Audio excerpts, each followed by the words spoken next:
अष्टवक्र गीता, दूसरा प्रकरण, सूत्र नंबर 17।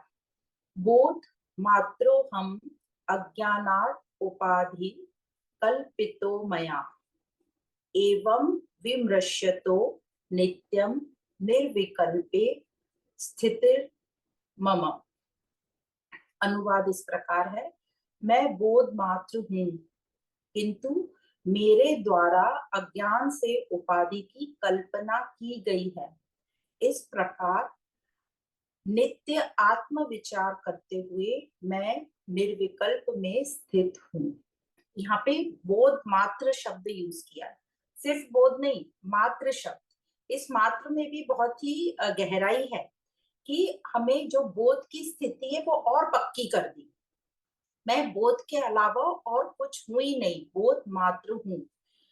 और अज्ञान के कारण क्या किया है मैंने, अपने ऊपर अनेकों उपाधियां ओढ़ ली हैं। और कह रहे हैं अष्टवक्र जी कि नित्य आत्म विचार करने पर यह बोध या आत्मज्ञान हो जाता है। क्या हो जाता है कि मैं निर्विकल्प में ही स्थित हूँ। निर्विकल्प मतलब परम, जो सबसे अल्टीमेट है, मतलब आत्मा में मैं स्थित हूँ।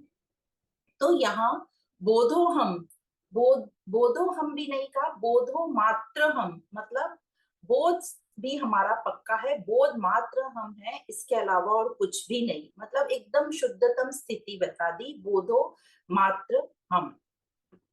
और आगे कहते हैं कि पर अज्ञानता से क्या किया, अज्ञानता से मैंने बहुत सी उपाधियां ओढ़ ली, अपने ऊपर लाद ली। और ये उपाधियां तो हमने ढेर सारी ओढ़ ली जो कि अज्ञान के कारण है, पर हमारी तो एक ही उपाधि है, और वो उपाधि क्या है, आत्मा की, यहाँ पे जिसको बोध का है। और ये उपाधि से भी परे बोध मात्र, मतलब बिल्कुल सिर्फ बोध हूं मैं, सिर्फ आत्मा है। तो आत्मा सभी उपाधियों से परे है, यह अतीत है। तो यहाँ पे बोध, बोध मतलब आत्मा मान लिया। तो बोध जो आत्मज्ञान है, बोध मतलब आत्मज्ञान बोल सकते हैं। जो व्यक्ति को आत्मज्ञान हो गया है वो अपना मिथ्यात्व, मतलब जो मिथ्या है उसको उसने जान लिया है। मतलब अहंकार जो मिथ्या है, अहम, उसको जान लिया है, वो बोधवान हो गया है, वो बोधवान हुआ। तो जो अहम को जिसने जान लिया वह आत्मस्थ हो गया, और वही बोध है, वही मुक्ति है। अब साधारण तौर पे क्या होता है, अब यहाँ पर बोध की बात हो रही है, और साधारण तौर पे हम क्या कह देते हैं कि वो बहुत ज्ञानी है। तो ज्ञानी और बोध, जो साधारण जगत में हम ज्ञानी बोलते हैं और बोध, उसमें क्या डिफरेंस है। तो जो जगत में हम ज्ञानी बोल देते हैं वो बोध नहीं कहलाता। तो बोध और ज्ञानी में हमें फर्क समझ में आना चाहिए। ज्ञानी कौन कहलाएगा, जिसने जगत का पूरा जनरल नॉलेज या पूरी जानकारी ले रखी है, और वह ज्ञानी अपने ज्ञान पर ही निर्भर रहता है। और जो उसका वो जो ज्ञान है उस वो अहंकार के कारण है, और उस ज्ञान जो उसने एकत्र किया है अहंकार के कारण, और वो अहंकार से अपना वो अस्तित्व, वो ज्ञान से अस्तित्व बनाए रखता है। क्यों, उसकी आमतौर पे जो स्थिति होती है, जो ज्ञानी की, जो ज्ञान लेता है संसार का, वह अहंकार की स्थिति होती है। मतलब अहंकार रहेगा तो बंधन रहेगा ही रहेगा, वो अपने अंदर बंधन का जो जाल है वो बुनता चला जाता है। तो ज्ञानी, यहाँ हम संसार के ज्ञानी की बात कर रहे हैं, जो साधारण तौर पे हम ज्ञानी बोल देते हैं। तो ज्ञानी मतलब अहंकार, अहम, वो स्वयं से मुक्त नहीं होता, क्योंकि वो अहंकार उसमें बैठा हुआ है, और वो रोज रोज नई नई उपाधियां अपने ऊपर ओढ़ लेता है, और उसे अभी ये पता ही नहीं है कि बोध क्या है। तो यहाँ पर जो बोध की बात हो रही है, बोध क्या है, बोध में अहंकार होता ही नहीं, अहंकार मिट जाता है, क्योंकि यह व्यक्ति जिसने आत्मज्ञान ले लिया, उसने अपने आप को जान लिया, इस अहंकार को वो जान लेता है, तो वो अहंकार से मुक्त हो जाता है। तो यही बोल रहा है कि बोधवान जो है वो, उसके पास कोई भी उपाधि नहीं है, वो अपनी सारी उपाधियों से मुक्त हुआ, उसने त्याग दी अपनी सारी उपाधियां, क्योंकि अब उसको उपाधियों की असलियत पता चल गई कि ये सब उपाधियां जो हैं अज्ञान के कारण है, और ये झूठ है। और ये जो ज्ञानी होते हैं, संसारिक ज्ञानी, उनको अपने ज्ञान का बड़ा अभिमान रहता है। और दुनिया में ऐसा कोई भी नहीं है जिसको किसी भी चीज का कुछ भी ज्ञान ना हो। हर कोई को किसी भी चीज का कुछ ना कुछ तो ज्ञान रहता ही है।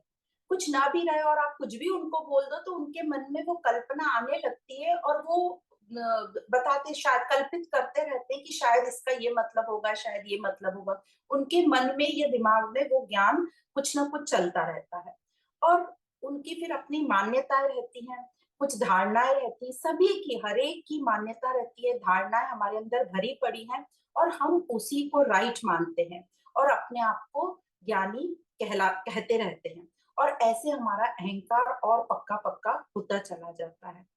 तो जैसे रमन महर्षि, उनकी बात करें तो उन्होंने क्या कहा कि जब हमारा जन्म होता है, मतलब माँ जब हमें जन्म देती है तो हमको अम्बिलिकल कॉर्ड से कनेक्टेड रहते हैं, है ना, जिसको अवल भी बोलते हैं। पर वो डॉक्टर या दाई उस टाइम उसको काट देती है। तो माँ को यदि हम प्रकृति समझे तो जो बच्चा पैदा हुआ है उसको प्रकृति से स्वतंत्र कर दिया जाता है। अब प्रकृति से तो वो स्वतंत्र हो गया, ये तो हो गई एक भौतिक जो ग्रंथि थी माँ और बच्चे के बीच में। पर जो एक और ग्रंथि है जिसको हृदय ग्रंथि बोलते हैं, उसको तो मुक्त, हमको उससे तो छूटना ही पड़ेगा और वो ग्रंथि रहती है चेतना और शरीर के बीच में। तो वह आत्मज्ञान लेके ही वह ग्रंथि हमारी टूटती है। और सभी संत लोग कहते हैं पूरा आध्यात्मिक ज्ञान जो है वो इसीलिए है कि वो ये ग्रंथि को, जो भी मनुष्य पैदा हुआ है उसका उद्देश्य ही है कि वो यह हृदय ग्रंथि है इसको गला दे या मिटा दे। तो प्रकृति में हमने जो जन्म लिया है वो इसलिए लिया है कि ये हृदय ग्रंथि जो है हमारी, जो हमारा अहंकार है, उसको हम मिटा दें, ये हृदय ग्रंथि को जो है डिसॉल्व कर दें और यही हमारे जीवन का उद्देश्य है। और जो हम समझते हैं कि हमारा प्रकृति में जन्म हुआ है तो मजे मारने के लिए हुआ है, यह बिल्कुल भी उद्देश्य नहीं है। उद्देश्य ये है कि हम अपने अहंकार को पहचाने और अहंकार को मिटा दें और हम बंधन मुक्त हो जाएं। अब यहाँ पर जो अज्ञान बोल रहे हैं बार बार, और यह कह रहे हैं कि कोई भी ऐसा नहीं है जिसको कुछ भी ज्ञान नहीं है, मतलब अज्ञान, कुछ भी ज्ञान नहीं होना, ऐसा कुछ नहीं होता। तो यहाँ जो अज्ञान का मतलब कहा जा रहा है वो पूरा पूरा ज्ञान का अभाव नहीं है। उसको बोल रहे अज्ञान माने झूठा ज्ञान या अधूरा ज्ञान, कुछ ना कुछ तो उसको किसी बात का ज्ञान रहेगा। और अज्ञान के ही कारण वो बहुत सी उपाधियां अपने ऊपर कल्पित कर लेता है, धारण कर लेता है। और सच्चाई ये है कि सिर्फ मैं बोध मात्र हूँ, जो पहले ही कह दिया अष्टवक्र जी ने कि है तो सिर्फ तू बोध मात्र, और ये उपाधियां तूने ओढ़ ली हैं, कल्पित कर ली हैं।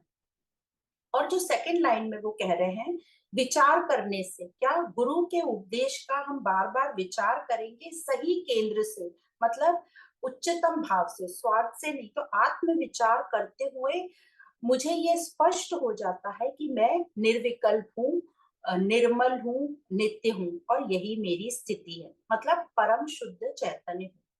पर यदि ये आत्म विचार की जगह हमारा जो मन है वो प्रकृति में ही लगा रहे तो हमें कभी भी स्पष्टता, मतलब क्लैरिटी नहीं रहती कि हम कौन है और हम क्या करने जा रहे हैं और हमारे जीवन का उद्देश्य क्या है। पर ये जो मन है ये मानता ही नहीं कि ये जो सब मुझे दिख रहा है, प्रतीत हो रहा है, ये सच नहीं है। तो मन बार बार कहता रहता है नहीं ये तो सच है। तो इस मन को कैसे हम बताएं? तो अध्यात्म कहता है कि इस मन को ये बताओ कि ये सब खेल चल रहा है, ये सब व्यवहारिक जगत है और खेल चल रहा है और बाहर इस खेल को चलने दो, पर हमारे अंदर की जो स्थिति है उस पर इसका बाहर खेल का प्रभाव नहीं पड़ना चाहिए। जैसे वो कहते कि जब जोरदार तूफान आता है तो जो कौन बच जाता है और कौन गिर जाता है। जब तूफान आता है तो छोटे छोटे पेड़ पौधे तो उखड़ जाते हैं, पर वही पेड़ टिका रहता है जिसकी जड़ें जो हैं बहुत गहरी हैं और मजबूत है। ये इस तरीके से हम समझ सकते हैं, जब बहुत तेज तूफान आता है, हवाएं चलती हैं, तो जो आकाश है उसको कुछ फर्क नहीं पड़ता, आकाश निर्लिप्त रहता है क्योंकि ये आकाश कौन है, पूर्ण है। उसी प्रकार जो हमारा मन है वो भी, जब हम तत्व पढ़ते हैं तो जो मन है उसमें काफी सारा जो हिस्सा है वो आकाश का है। तो कह रहे हैं कि जब बाहर कुछ भी हलचल होती रहे पर मन जो है आकाश की तरह रहे, मन हलचल में ना पड़े, मन की स्थिति जो है डावाडोल नहीं हो। ये कब होगा? जब मन जो है हमारा पूर्ण रूप से शून्य हो जाए या पूर्ण रूप से पूरा पूर्ण हो जाए, या तो पूर्ण या शून्य रहे मन, तभी हमारा जो मन है वो स्टेबल स्थिर रहेगा, उसमें हलचल नहीं होगी।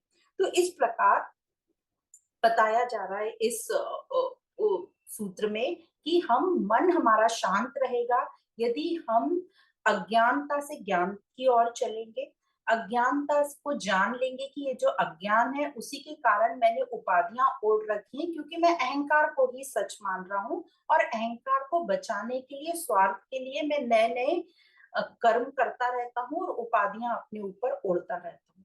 तो इसका ये मतलब नहीं कि जो आत्मज्ञानी है वो कर्म नहीं करता। हम आगे पढ़ेंगे कि आत्मज्ञानी किस प्रकार से कर्म करता है। तो अज्ञानता के कारण हमने उपाधियां ओढ़ रखी हैं, पर हूं तो मैं सिर्फ बोध मात्र, ये पक्का कह दिया है। और यह जो हमने उपाधियां ओढ़ रखी हैं ये अज्ञानता के कारण ओढ़ रखी हैं, पर नित्य मैं आत्म विचार करता रहूंगा तो मैं अपने आप को निर्विकल्प पाऊंगा, नित्य और निर्गुण पाऊंगा।